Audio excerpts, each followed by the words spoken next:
Hi friends, it's Jason, and today we are talking about Bloodmarked, the next book in the Legendborn Cycle by Tracy Deonn. If you haven't read the first one is called Legendborn, and this came out last year. This came out about 2 weeks ago, and this is the continuation of book one. So I will warn people, there are some triggers in this book. But I'm going to do a brief recap of this one first, and then we'll dive into this. For the people that have not read this series, basically this follows a young black girl named Bree. She is attending a predominantly white university where her mother went. Her mother had recently died, and she wanted to follow in her mother's footsteps just to learn a little bit more about her mother. Now, once she gets to that university, she is going to university early. It's called early college or something like that, and she witnesses a demon attack. And the demon is killed by another student that is kind of like her advisor, and she ends up being sucked into this whole world of magic that is loosely based on Arthurian legend, you know, like Arthur, the Knights of the Round Table, Merlin, that whole thing, and their descendants, and the continuing order of the Knights of the Round Table. And that is the premise for this book, and how she connects to all of that. Now, like I said, there are some triggers in this series. There's talk about slavery, definite racism, patriarchy, misogyny, but it's skillfully brushed by Tracy Deonn. And while this is a YA series, it is touching on some sensitive subjects. They're not deeply discussed, but they are referenced in a way that I think is really skillfully done. Now, this book was really good. I really enjoyed this, and I couldn't wait for this one. And I was really hoping that this book wouldn't have second book syndrome in a trilogy. And I believe this is only going to be a trilogy. My understanding, it's going to be 3 books, and this is the first 2, obviously. But this did not suffer from second book syndrome at all. The pacing was really good in both of these books. This one, I found the pacing was even better than the first book, which usually doesn't happen. But the pacing in this book was really, really good. Now,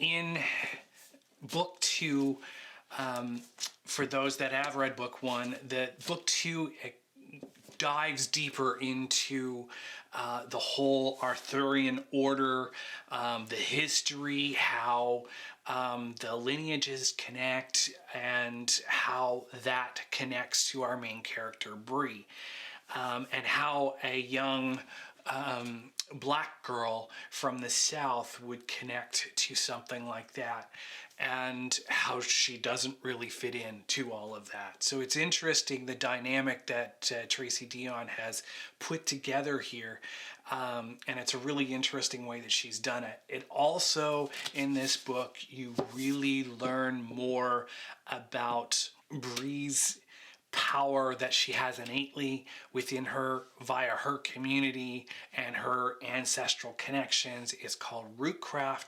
You learn a lot more about that within this book, and how that interweaves with the connections from the first book with her Arthur connections. So I'm trying to keep this as spoiler free as I can, but it's hard.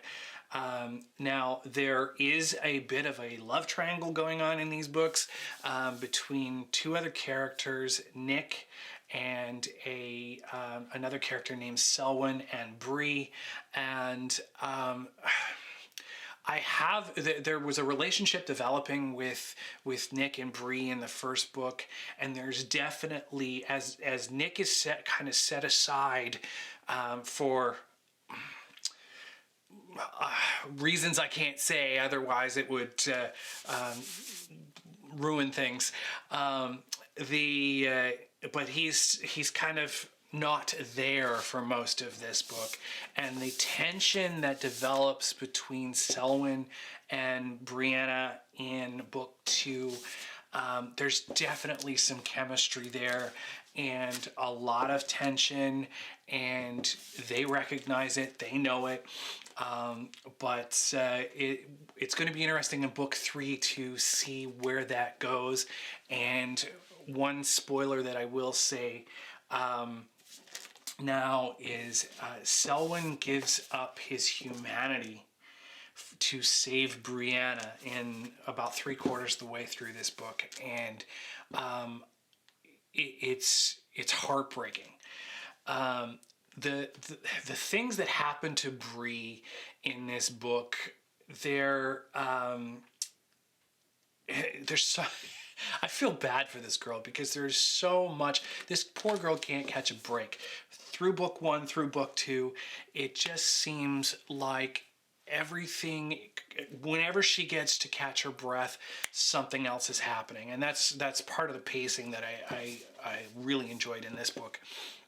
She definitely can't catch a break, and it's gut-wrenching for some of the things that happen to her.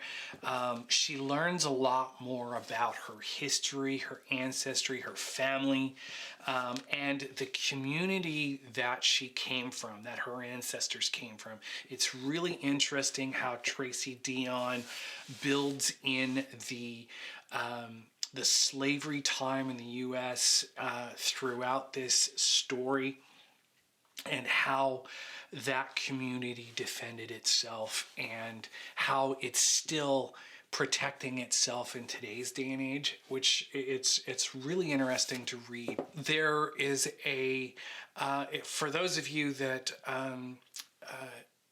know the story of crossroads demons and how you can meet at a crossroads at a certain time of night and make a deal with a crossroads demon. Well, there's a bar in this story that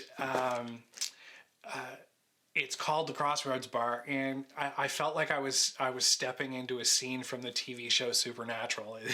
It was so great, and I just felt like I should see Sam and Dean over in the corner. Like, it was great. The characters in this are very intimidating at the beginning, and there is a very interesting twist when it comes to that part of the book that ends up being a good thing for Bree and her cohorts. There's a lot going on in this book. There's a lot of information dumped on you in this book. This book is a little bit longer than book 1, and which I appreciated. And I mean, honestly, I burned through this book in a couple of days. It didn't take me very long to read at all. Like I said, I suspect this is going to be a trilogy. I don't know for sure. I haven't been able to glean any information on whether it's going to be 3 books, 4 books. There's lots of story to be had here, so there's definitely going to be another book after this one, or there should be, because there's a lot of unanswered questions at the end of this book. The ending of this book is a bit gut-wrenching, and I'm doing my very best not to have any spoilers in this, to be honest. And for a YA book that touches on so many sensitive topics, Tracy Deonn has done it very, very well. And she brushes on them just enough to make you a little uncomfortable, but make you sit up and pay attention and go, you know what, that I really need to pay attention to a little bit more, which I really appreciated in this book. The magic you learn a lot more about in this book, and how it's passed from person to person, how the Arthurian legends transfer their power through their lineage, how Merlin had created this spell that allowed that to happen. And I really want book 3, like, right now. One thing I have to mention is whoever designed this cover art It's brilliant. I love the colors that they've chosen. I love the artwork of the characters. It's so good. And these look fantastic together. As you can see, these blues and reds, and the art is just absolutely fantastic. I can't wait to see what's on book 3. And I recommend it, hands down. I think if you haven't read Legendborn already, definitely pick it up. If you have, this one, if you enjoyed this one, you're very much going to enjoy this one. This one is just as good, if not better, than the first one. And that's hard to say usually for a second book in a trilogy. So definitely check out Legendborn, check out Bloodmarked, and if you enjoyed this review, please take the time to hit like down below. It helps me out a lot. Hit subscribe while you're down there, and I will see you again next time.